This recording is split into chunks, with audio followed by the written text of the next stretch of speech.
Hare Krishna. So the question is, what is purpose of life? So this question is often asked when we are beginning on the spiritual path. That what is the purpose of life? That why am I here? Why am I suffering? Even though I may have everything, I may have all kind of materialistic facilities for enjoyment, still there is never really any particular satisfaction. There's always something wanting in life. We find in our experience that even among the people who committed suicide are those who actually have everything. We find so many famous people committing suicide. We find so many children of big, wealthy people committing suicide. We find them, so many actors, actresses are committing suicide.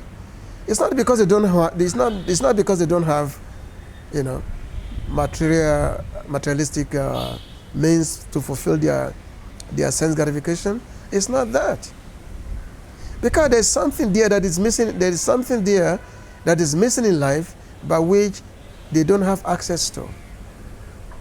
And when someone don't have access to something that is wanting, so frustration comes, depression comes, and when depression comes, what happens is that one result to those things, such as suicide or some other extreme measures out of life. So, because the life purpose, people really don't have the understanding of what is the real purpose of life. We should know that we have been given this human form of life. So as we'll be asking ourselves, I'm giving this human form of life. Why am I being given this human form of life? What is the real means of this human form of life? We know that in life, every species of life, they all have four main characteristics, which means eating, sleeping, mating, and defending. This is the main aspirations of all beings.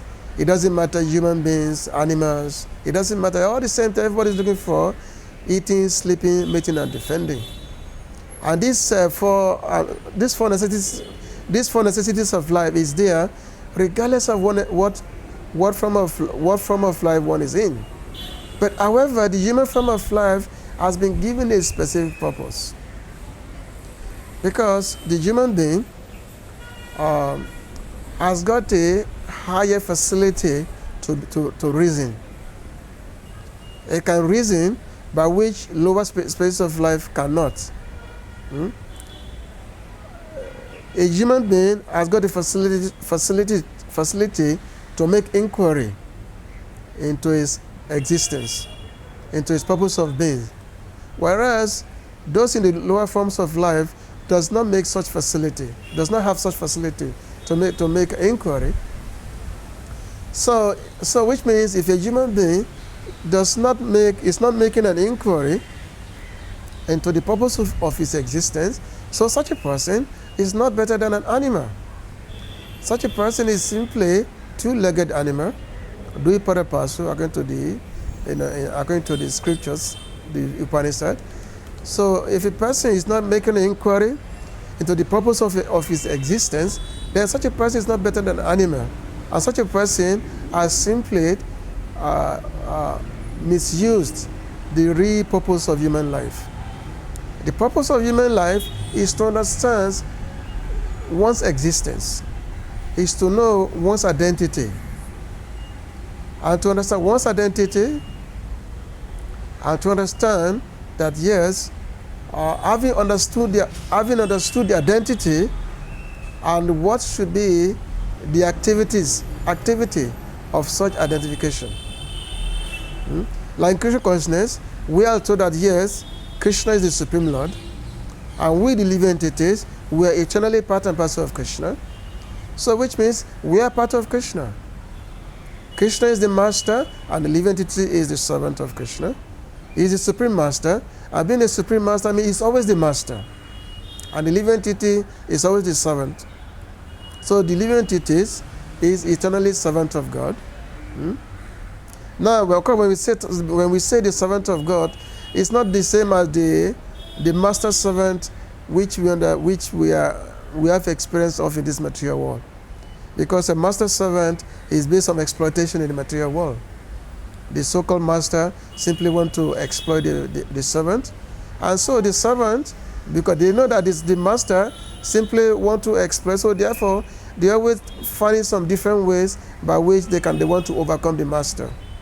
So that is in the material world. But the spiritual world is not like that. Being a master, being a servant is such a joyful experience.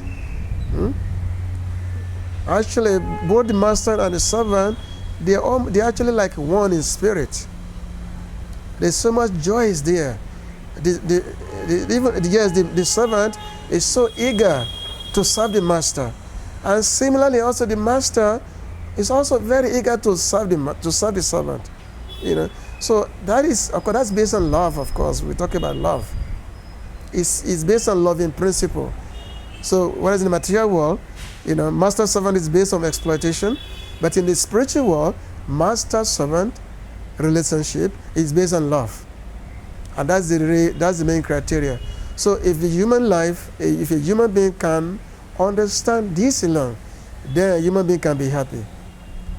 If people can be made to understand this alone, then we will not be having these so-called things, people committing suicide, all these things. This actually can solve all these problems that we often see. Hare Krishna.